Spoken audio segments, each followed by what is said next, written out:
Welcome to Everything Cancer, the empowering podcast for the cancer journey.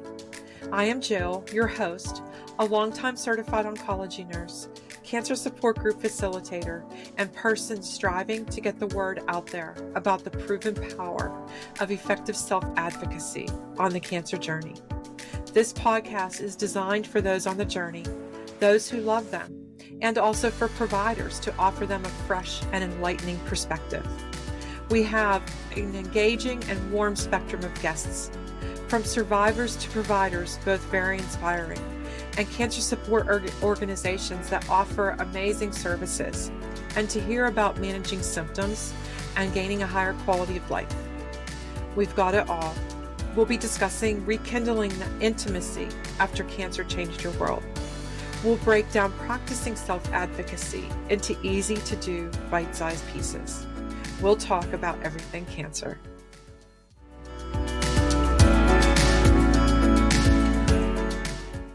The Everything Cancer podcast is not intended as a substitute for medical advice. Please consult with your healthcare team about any concerns you may have. The Everything Cancer podcast staff will not be answering any health concern questions. Thank you. Welcome to Everything Cancer, everybody, the extra large suitcase of the cancer journey. We are here with Abby, who is a medical physicist. Abby has an undergrad degree in nuclear engineering and a graduate degree in medical physics. She, instead of going on a nuclear submarine, is involved in the fight with cancer with radiation oncology. And we are so happy to have Abby here with us to talk about how radiation works, how it fights cancer, different types of radiation treatments, and a lot of other things too. Abby, the floor is yours. Oh, thank you so much. I'm so happy to join you. I feel honored that you asked me to be on here. We're thrilled to have you here, and I'm sure that there are a lot of people with their ears perked up listening to hear about how all of this actually works. And I am too. I can't wait to hear what you have to say. Yeah, absolutely. There's a lot of details, and I'm happy to shed some light and help patients maybe feel more comfortable when they need to get radiation treatments. That would be great. So could you tell me, how does radiation fight cancer? Yeah, so radiation damages DNA, so that causes the cells in the body to stop dividing. So the radiation can do this a couple different ways. It can damage the DNA directly, or it can also interact with the water molecules that are in the body. It creates free radicals, and those can damage the DNA. Wow. Yeah, and it's also important as we go through and talk a little bit more about radiation therapy that the radiation itself doesn't know what type of cell it's attacking. So it doesn't know whether it's a tumor cell or a normal tissue cell next to it. So that kind of goes into what we do here. Right. So that goes into why the treatment planning process is so intense, correct? One of the reasons why. Yes. So, how would you prefer to start talking about the treatment planning process or the different types of radiation? I think I can maybe do a little bit of both all at Perfect. once. Perfect. I know that patients sometimes get very frustrated with how long the treatment planning takes, but I think they'll walk away from this show with a very good understanding of why you are being so careful. So. Yes, exactly. Yeah, I can give a rundown of sort of what the treatment planning process looks Perfect. like and exactly help Perfect. shed some light of why it takes so long sometimes.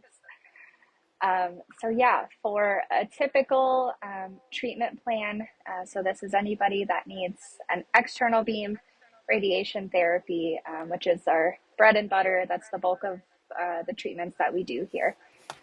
So all of our patients will start with a CT scan, and we have our own CT scanner in radiation oncology. So the patients just come right in, and our wonderful radiation therapists will help set them up and take that CT scan. And then we use that image to create contours. So this is something that the radiation oncologists And then there's another kind of hidden specialty in radiation oncology called a dosimetrist. So this is the person that puts together the treatment plans in conjunction with the radiation oncologist. So the physician and dosimetrist work together to add contours onto the CT scan. So basically, they're outlining the targets and the organs at risk, so the normal tissue that's nearby the targets. Just saying this is where these specific structures are, so the computer knows which parts of the image belong to which body part. So otherwise, it does not know. Go ahead. No, go ahead. Please continue. For example, if we have a patient with a tumor in their lung, the physician's part will be to contour the tumor, and we usually create a little bit of a margin around it for treatment to account for any sort of setup differences or breathing, any kind of motion or possibility for motion. And then the dosimetrist would take that and contour things like the normal lungs, the heart, the ribs, anything that's sort of around that tumor that the radiation beams may pass through on their way to get to where we're trying to target. So after all of that's done, then they can actually start the treatment planning part. So that's where the dosimetrist really has time to shine. So they pull the CT scan with the contours on it into our treatment planning software. And the radiation oncologist sets a prescription of radiation. So just like any other doctor will prescribe medication, that's sort of the radiation oncologist's job here. So they'll set a certain amount of radiation dose for a certain number of days, and that will reach our target prescription dose. So an example of that is we'll have 2 gray, and that's the unit that dose is prescribed in gray. So 2 gray times 30 fractions. So that's the number of treatments. And that would be a total of 60 gray at the end that would be given. So these prescriptions are usually based on data from clinical trials. So there are constraints that we're tracking for the organs at risk that are contoured, and we're balancing those constraints with covering the target with the prescription dose as the physician specified. So the treatment planning computer takes the inputs as a dosimetrist puts them in, and it will optimize for the best trade-off of limiting the organs at risk, dose to the organs at risk, while trying to get our best coverage of the target. So it's a huge optimization problem, and typically you'll have some organs at risk right next to or even maybe slightly overlapping with the target. So that's kind of where the art of this comes in. There's choices, there's different ways to tackle the same problems. And so the treatment planning part is sort of the art and science mixed together. I think a lot of medicine is like that. It's art and science mixed together. So the approaches that you choose to use, may they vary based on what else the patient has going on, such as maybe their weight, their general health, things like along those lines? Yeah. So the differences in how the treatment planning is approached typically is more about what type of cancer or type of lesion we're trying to target. So more of a pathological dependency, I would say. And then also sometimes we do see an increase in patients that are coming back for recurring treatment. So they may have had prior radiation to a site that's nearby, and so that can inform the choices that we make for this new course of treatment. So what are the different types of radiation treatment, Abby? I know that there's a lot of different types, and how are they used? Yeah. So kind of the planning process that I ran through before is for external beam radiation therapy. So the radiation is coming from the outside of the patient's body. And I work a lot with sort of the alternative type of therapy called brachytherapy, where we Mm-hmm. deliver the radiation from the inside of the body. Mm-hmm.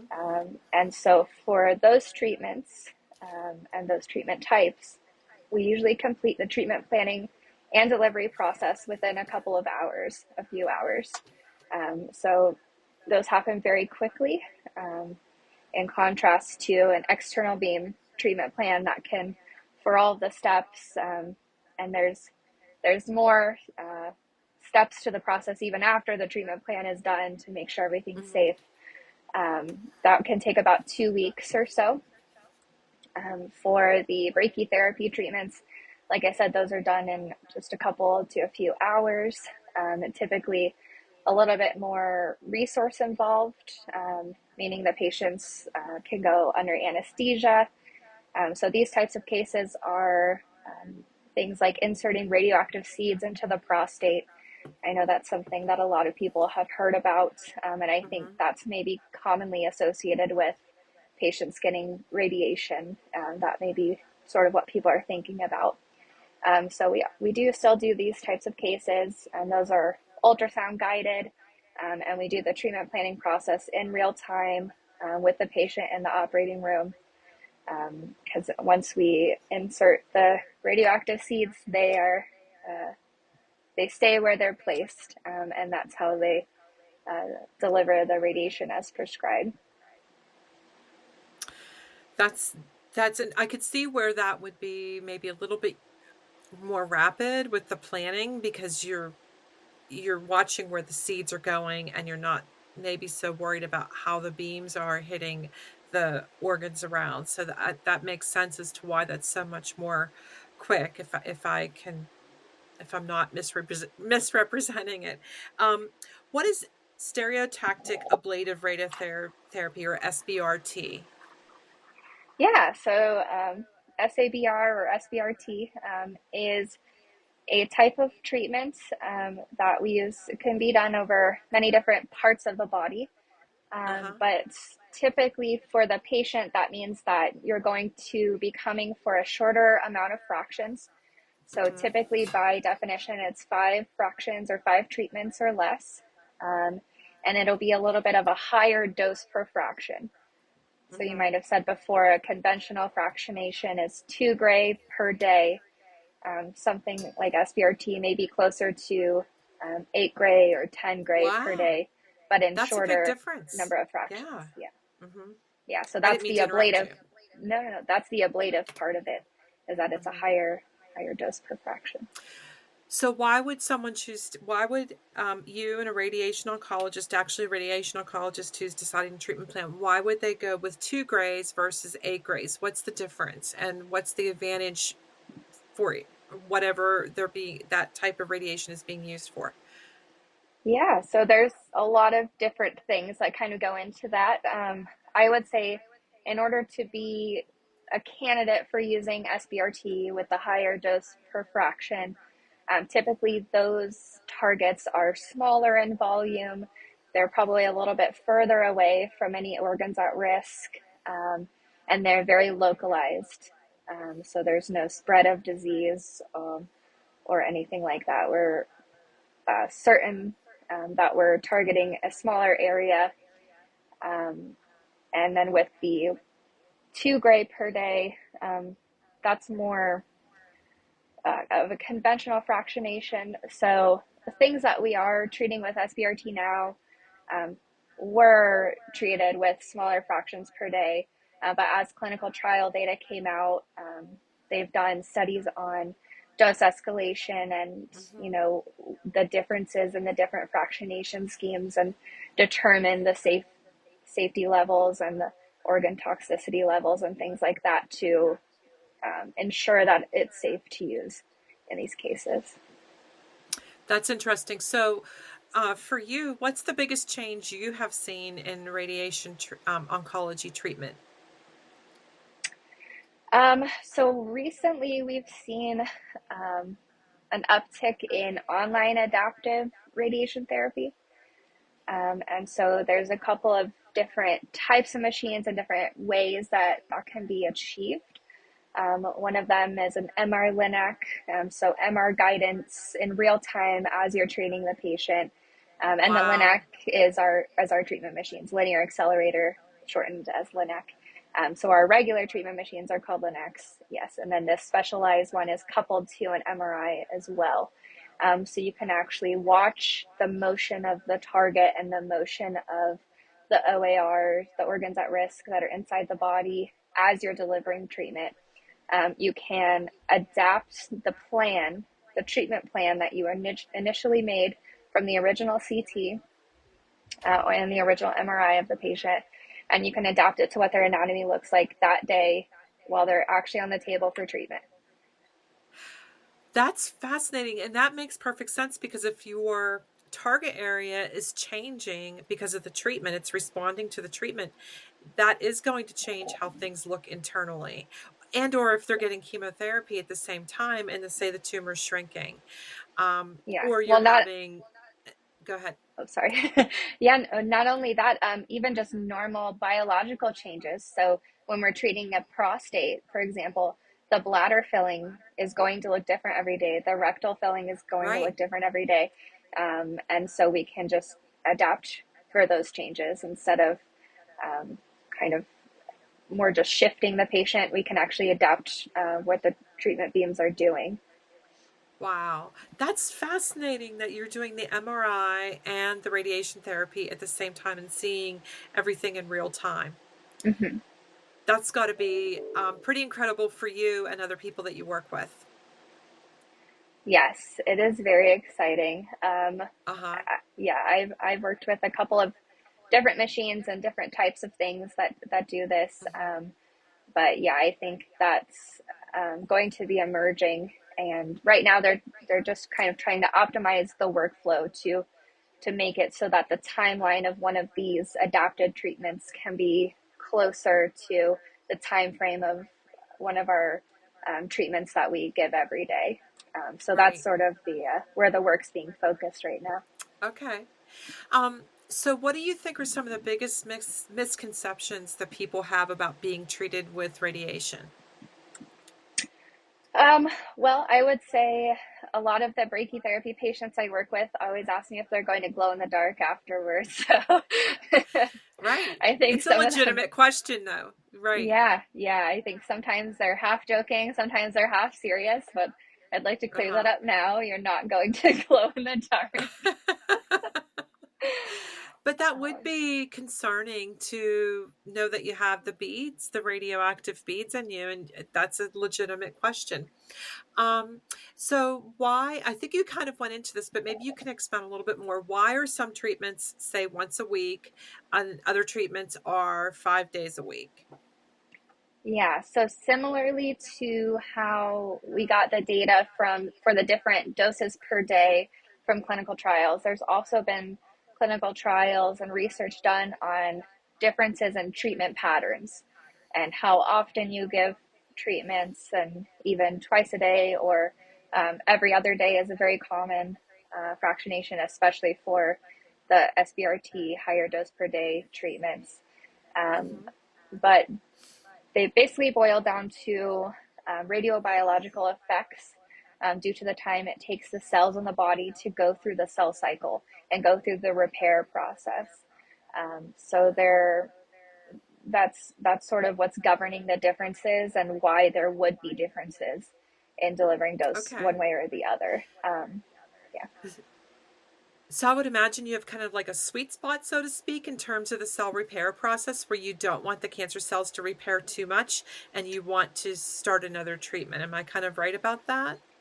Yes, exactly, exactly. And that's also why it's important to, if you're a patient and you're going through radiation, to try your very best to stick to the schedule that you're prescribed, and try not to miss any of the treatments as Hmm. they're laid out. All this data that we have is based off of certain treatment times, and we're trying to replicate those as much as possible so that we have a better understanding of what we're looking at as far as probabilities of control and toxicities and all of that. So what you're saying is that sticking as much as you can to the actual treatment plan gives you an optimal treatment, a more optimal treatment, a chance for it to work better. Yes. Yeah. Okay. So what can someone do to help themselves stick to the treatment plan? I know a lot of times they get interrupted because of symptoms. Sometimes it's things outside of their control, maybe rides, but what are some things with all of that put together that you think people can put to work for themselves to be able to stick to the plan? Yeah, so I would say the biggest thing is just follow the instructions that you're given. And that Mm-hmm. encompasses that showing up every day, but it's even more than that. And make sure to ask questions if you don't understand something. It's perfectly okay. It's encouraged. Don't just act like you understand. Right. That yeah, and it's always okay to call and ask later. I know it's sometimes a lot to get all this information all at once. For example, about following instructions, some of our pelvis patients, we ask them to come for their initial CT and for their treatments with a full bladder and an empty rectum. And so we kind of coach on making sure the patient has a bowel movement in the morning, and then show up early for your treatment and drink a cup of water in the waiting room or something like that. But doing the same thing every day Mm-hmm. is going to lead to a more reproducible setup, and that's ultimately what we're trying to do, is reproduce the setup that we had at the time of the CT simulation, Mm-hmm. because that's what was used to put together the treatment plan. Mm-hmm. That's good to know. What about symptom management as far as being able to stick with your treatment plan, such as if you start having diarrhea come on, what should you do? Yeah, so you're not just turned loose once you start treatment. So every single week, you'll have what's called an on treatment visit, an OTV. So the nurses, the physician will be asking you these questions about side effects. But at any time, um, we have patients that speak up and say something to the radiation therapists, and those are the Mm-hmm. people that set up the patients for treatment every day and deliver their treatment. So those are the people that the patients see the most often. But anytime a patient will mention, I'm feeling the side effects, we immediately will notify the nursing team and the physician, because they are equipped to deal with all of that. Mm-hmm. And there's certain side effects that they know based off of the treatment plan and the location are more likely or less likely, and kind of what all of that means. Mm-hmm. So journaling actually can be really helpful if someone is having side effects to write them down, and then that reminds them to report them every day. So it sounds like it's really important for them to communicate with their therapist and or their nurse every day as to what is, if they are having symptoms, what is happening. Even though they've been told to expect it, talk about it. Yeah, absolutely. Communication is key. We always Hmm. hear that, Yeah, but right. yeah, that's going to make sure that the patient is set up for the most success in their treatment, and we don't want discomfort or any sort of adverse side effect Hmm. that could have been prevented or could be helped, to deter a patient from coming back for the rest of their treatments. Hmm. And so, yeah, just keeping with the communication, because you never know what kind of solutions that the nurses and the doctors have. And I guarantee you're not the first patient to have that side effect. So, Right, right. yeah, there's nothing to be scared about. So, as far as rides go, that can sometimes get in the way too of people getting treatment. And so, your Cancer Institute, our listeners, they may have a ride program. Your church may have a ride program, your synagogue. The American Cancer Society has volunteers that can ride, give rides. Also, you may have local cancer support organizations. And if you can work on your treatment schedule ahead of time and let people know ahead of time you have these needs, neighbors, friends, relatives, there might be a lot of people that can really pitch in to get you there, because it is important that you get there on a regular schedule as was given to you, so that you do have an optimal treatment and have a better chance of it working as well as it's supposed to. Yeah, exactly. And I know part of our team is able to set up lift rides for patients as Great. well. I think that's one of the newer features. So yeah, even if you don't personally know somebody that can get you there, there's always a way. Right. As you said, using Right. those resources is very important. That's great to know that where you work, they can do lifts. That's wonderful. Um, so what do you find most rewarding about your job, Abby? Oh, there's so much to choose from. It's very hard. Well, that's okay. That's okay because I think if people understand what you find rewarding, it's going to help them feel more comfortable about coming there for treatment and understand kind of what they actually will get out of it if they understand the reward that you have. Yes, absolutely. Like I touched on earlier, I really enjoy getting to work with the patients for brachytherapy treatments. There aren't a lot of physicists that have patient facing roles. So I feel lucky that I do get to step out of my office and step out from behind the computer and kind of put all the paperwork into perspective and work hands on with our patients. And then something else that's sort of outside of the clinic is I have a role in our residency program. So it's very rewarding to have a hand in the clinical training of sort of the next round of physicists and see where they go after their training's done. That's awesome. Um, so what do you see on the horizon for treatment? Yeah, so I think probably more advancements in the online adaptive radiation therapy that I Hmm. touched on a little bit. Hmm. I just see sort of closing the gap of the treatment time and the time that it takes and kind of getting one of those adapted treatment plans done in the same amount of time as one of our one of our treatment plans now.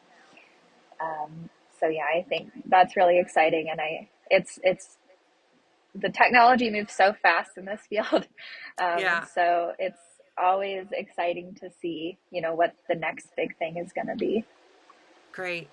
Um, it seems like in some ways that radiation oncology can be used to do maybe what surgery was used for several years ago in a more higher risk patient. What's your thought on that? Yeah, I think there are certain types of treatments that we do now that are still that way. Namely some of the more ablative treatments, Hmm. like you said, that may have been surgical in the past, or may even still be surgical in some patients. There are many comorbidities that can make a patient not a candidate for surgery, Right. but make them, you know, far less of those types of things rule out a patient for radiation. Hmm. And so, sort of in those instances, radiation may be a better alternative to not being able to get surgery at all. Absolutely. So if someone is scared of having radiation therapy, what would you like to share with them? Um, I hope that at least just explaining the process and sort of having a little bit more of an expectation going in helps ease a little bit of the nerves. I know doing something new is always nerve wracking. It's Hmm. hard to know what to expect. But I would say that we typically have patients coming out that are just so grateful for the team of people that's behind them, and everybody that's working Yes. together, um, all for one purpose, and that is for that patient. Yes. And so, I guess from my perspective, I want patients to know that you have a nerd on your team. We may be behind the scenes, but A great hopefully that's nerd, though. hopefully that's comforting to know. Uh-huh. That's I love that. You have a nerd on your team, but I think it's great. The more nerds you have, the better. Exactly. Because you really enjoy what you're doing and you're really interested in it. Um, So what I find in radiation oncology departments across the board is that the staff, the team members that are there are extremely friendly, and it's in a quiet part of the hospital too, or quiet part of the healthcare system, because it has to be kind of quadrant off from everywhere else. And I find that quiet, peaceful. I have yet to walk into a radiation oncology treatment waiting room that isn't friendly.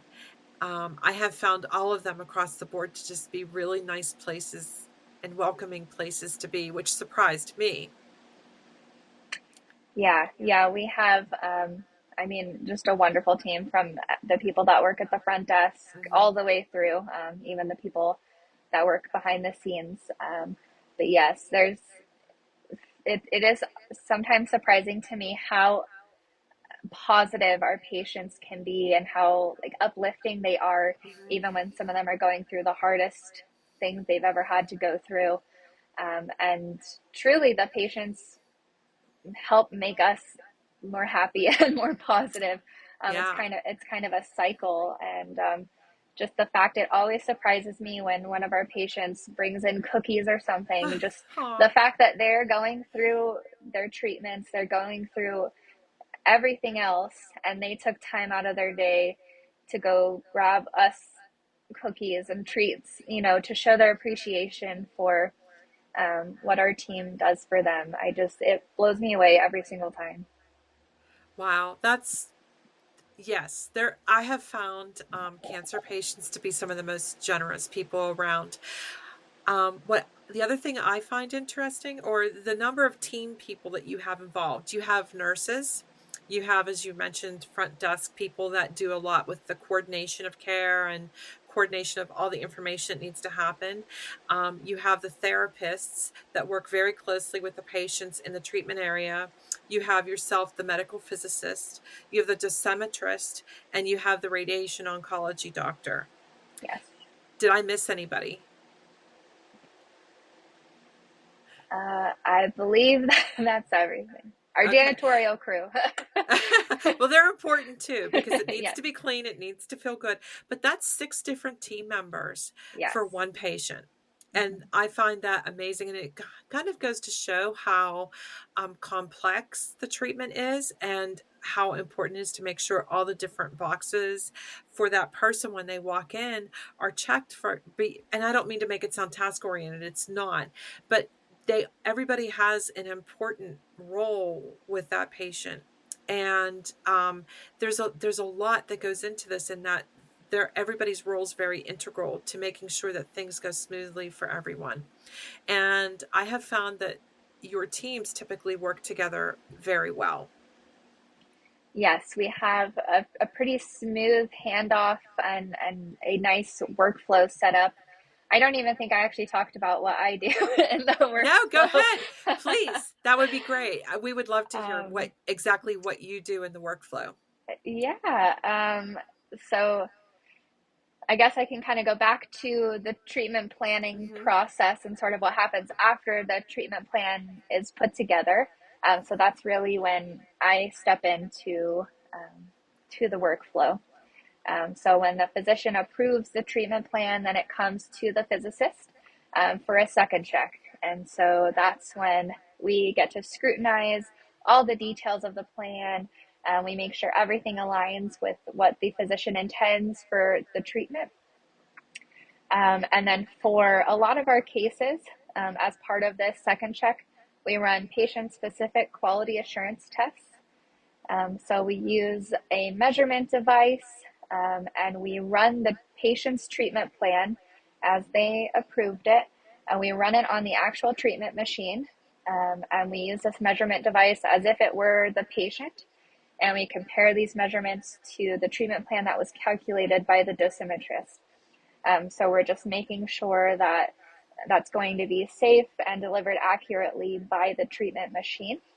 Um, and then after that, the plan goes through peer review or chart rounds. Hmm. And so then another radiation oncologist, separate from the treating radiation oncologist, will lay eyes on the plan, and will look at it and review it prior to delivery. And then the radiation therapists check the plan after all that's done. So there's so many safety and like quality assurance measures that are in place for each patient's treatment plan. And so that's why it takes so long. Outside of the specific patient's treatment plans, another part of the physicist's job is to run quality assurance tests on the treatment machines themselves. So we have separate tests that we do separate from the patient's plans, where we're making sure that the LINAC, the linear accelerator, is working as intended and within specifications to accurately deliver these treatments. Wow. So when someone's treatment is when they first come in and the diagnostic imaging is looked at and they see the radiation oncologist will then work with you and the dosimetrist to put together a treatment plan. And it sounds like primarily they'll work with the dosimetrist to avoid the organs, and the radiation oncologist works to make sure the tumor itself, cancer, is getting targeted. And then you review the quality of the plan, it sounds like. And then another radiation oncologist reviews the quality, the targeted, the plan itself between targeting the tumor type, and the organ. So you want to make sure you're using the right kind of radiation treatment for the tumor type, right? Whether it's 5 days a week, a number of grays, what is considered to be most in line with standard of care. So all of you coordinate on that. And then you also make sure that the equipment itself is working correctly. You run, and also you do what's a model of the patient and make sure that that is delivered correctly according to the plan that the radiation oncologist and the dosimetrist put together, right? Yes. Okay, so you have like a model there that you use for the patient, and you make sure that what you planned is actually going to happen.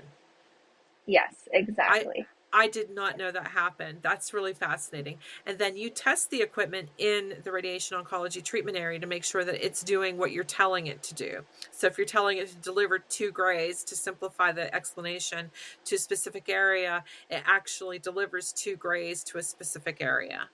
Yes, exactly. Yep, you got Wow. it. Wow. That is a lot of checks and balances. So someone may not realize when they're in the treatment area and they wear the and maybe you can go a little bit into this, the netting or the mask that's made for them to make sure that or the cast made for their body to make sure that everything is being held where the treatment plan and mark the treatment plan is supposed to be delivered. All that planning went into it between 2 radiation oncologists, a dosimetrist, a medical physicist, and a radiation oncology therapist. Yes. Yes. That's a lot of people touching one plan, and that's great to hear. That's fascinating. So tell me a little bit about the masks. Like everything a lot of people hear about, oh, I had to wear this mask, or I had to wear a cast over my arm and shoulder. Or they get tattoos. Can you share a little bit of that with us? Yeah, absolutely. So we call sort of the broad classification of those things immobilization devices. So the body's always trying to move internally, externally. Yes. We're always trying to get comfortable, and Right. we want our patients to be comfortable. But like I said before, we want a reproducible setup. So that's Right. sort of the purpose of any of these devices is just to be able to reproduce how the patient was set up at the time of the CT scan on the treatment table to be able to deliver the treatments as they were planned. So yeah, the masks, there's a couple of different types of masks, but those are typically reserved for head and neck or brain treatments. So sort of anything that's in that area. And yeah, those are typically like what you would see if you see a radiation treatment on TV or something like that. I feel like they usually show a head and neck mask there. Yeah, there may be an extremities mask, like if you're getting an arm or a foot or anything like that treated. That because those are sort of things that are hard to immobilize because they're so kind of freely moving. Some other things that we have are breast boards. It's just an inclined board that you kind of lay back on, and it sort of just helps the breast tissue fall in the same way, just using the effects of gravity for the most part. But yeah, like you Mm-hmm. said, we may also use netting. There's special different types of bras that people have developed um, for cancer treatments, for radiation treatments. So there's a lot of different choices and Mm-hmm. options and of all of these things. You can also, we could also ask the patient to hold their breath for their CT scan, Mm-hmm. and may even use that for the treatments as well. So Mm-hmm. for things like a lung tumor that's close to the diaphragm, that's going to have a lot of respiratory motion. And so to try to limit that, we may have the patient hold their breath, or we may use a compression device that sort of pushes down on the patient's belly and kind of, it's called forced shallow breathing. So Mm-hmm. just kind of doesn't let you take a deep breath in, and so it limits that respiratory motion. Mm-hmm. So there's a lot of different things like that. And then as far as the tattoos, some clinics do give tattoos, and so that is for localization of the patient. So typically, if you get tattoos, you'll get them in three spots. So one on each side and one on the Mm-hmm. your front. And that will be, there are lasers in the in the CT sim room, and there are lasers in the treatment vault where the linear accelerator is. And so they can use the lasers, the combination of the lasers and markings on either the patient's skin or on the immobilization devices themselves to aid in reproducibly setting up the patients. But something that's exciting that I didn't touch on earlier is surface guided radiation therapy. So this is something that we use at my clinic, and it's very helpful. So we don't give tattoos at my clinic. We Mm-hmm. don't need them. So we use surface guidance. So basically, you have an unlimited amount of points over the patient's body. So it uses three cameras, and it projects a speckled pattern onto the patient's skin. Oh, wow. Okay. Yeah, and it knows what the pattern is, so that the camera knows what it's looking for, to be able to recreate the shape of that speckle pattern. So however it distorts that pattern, it can use that to recreate the surface. And we compare the patient surface to their external surface from their CT scan that we use to make the treatment plan. And so that gives you a lot more information. Yes. For a breast patient, sometimes we find that we've taken an image of the patients before we treat them while they're on the treatment couch, to make sure they're in the right spot, and we may move the couch a little bit to shift them closer to where the treatment plan was. Um, and so sometimes we find for breast treatments, a change in the arm positioning actually greatly affects where the breast will fall. And so with the surface guidance system, we could see that very easily and make that change prior to any imaging. Whereas if we didn't have the surface guidance, we may need to take a couple of images, or kind of figure out, oh, hey, it actually looks like the arm is maybe in a slightly different spot. So we just have a lot more information to work with from the very beginning. And so our radiation therapists love it, for Yeah, I could see setting up why. the patients. Yeah. Yep. So it gets them back into the position that they were in, and it takes away any guesswork that might have been there before. That sounds amazing. And the other, one of the comments that I heard from a patient's spouse is that radiation therapists make sure the patients are comfortable, which you have touched upon too. That so they need to lay still while the Mhm. treatment's being given to make sure that the beams are hitting where they're supposed to be hitting, but you want that person to be comfortable. So the radiation therapist, it sounds like, work intensively with them to make sure that they are comfortable for that time. Could you explain that a little bit? Yeah. So I guess the most important time to speak up if you're not comfortable would be at the CT sim. Because Okay. kind of once the CT simulation is done, you're kind of locked in more or less. There are a couple of things, we can maybe add another pillow or something Right. behind the head. Right. But yeah, so I do see the therapist sort of asking many, many times and kind of reinforcing that idea. They do explain at the initial CT scan, this is why I'm asking. We just want to make sure that you're comfortable, because that goes into the reproducibility. If you're not comfortable, you're not going to be able to lay still for a long period Mm-hmm. of time. Mm-hmm. And so some of the treatments, depending on how large the fractionation is, how large the dose we're giving is, the treatment time can be pretty long.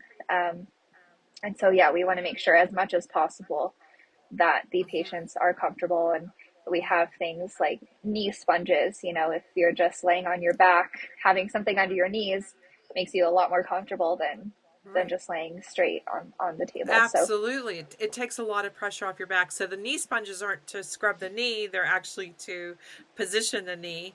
mhm, That so everybody that's listening, it is really, really important while your treatment is being planned, while the simulation's being done, that you make sure you're comfortable with how you're positioned, and don't be afraid to communicate if you're not. Don't be afraid to speak up. That is something that will help you get a better treatment, because you'll be able to lay there in your subsequent treatments outside the planning process, um, mhm. for the time that you need to. Yes, absolutely, absolutely. And um, I also want to say that for some types of treatments, um, it's common to do a replan maybe about halfway through. So if that does Mm-hmm. happen, there's nothing to be alarmed about. That can be common, and that can be a sign that um, you know of many different things. Sometimes weight loss. If you have a mask on and Yes. you end up losing some weight, then your mask doesn't fit as well, and it's not really Mm-hmm. immobilizing, to the extent that we would like. And so something like that would prompt just a replan. So I just wanted to mention that as So well. it's all going into making sure someone's getting the best care that they can, it sounds like. So, Absolutely. Yeah. Abby, is there anything that we haven't covered that you would like to go over today? Um, I wanted to say that there are more of us. So there are more medical physicists than just in radiation oncology. So I Uh-huh. don't know if you knew that. Yeah, go ahead. So No, I did not know. there are diagnostic medical physicists also. So they primarily work more on the radiology side. They take care of the imaging machines, so the fluoroscopy machines, mammography machines. They're doing the quality assurance on those types of machines throughout the hospitals. There's also nuclear medicine medical physicists that may work on PET scanners and SPECT scanners and sort of anything else that's in the nuclear medicine departments. And then we have health physicists who are also kind of an offshoot slash a near cousin to a medical physicist. And they take care of all the radiation safety in the hospital. So they may do the shipping and receiving of radioactive material to the hospital, and making sure we're compliant with government regulations about radiation and all of that. So just wanted to put a plug in for my comrades that are found behind the scenes kind of throughout everything. I think that's fascinating to know. I didn't know that. And so that is fascinating to know. And that's also good to know that all those safety checks are being put into place across the board for all of us who are getting CT scans done, MRIs done, that we're ensuring that things are being handled well in whenever they're received, because it could be disastrous if they're not. So that's all wonderful. And that's a great surprise. I did not know that.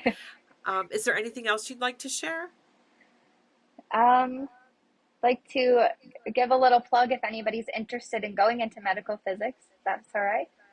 Yeah, sure. Go for it. um, so, as you said in the very beginning, I have a background in nuclear engineering for my undergrad. A lot of medical physicists have a background in physics. There's kind of all different Uh-huh. gamut of STEM backgrounds.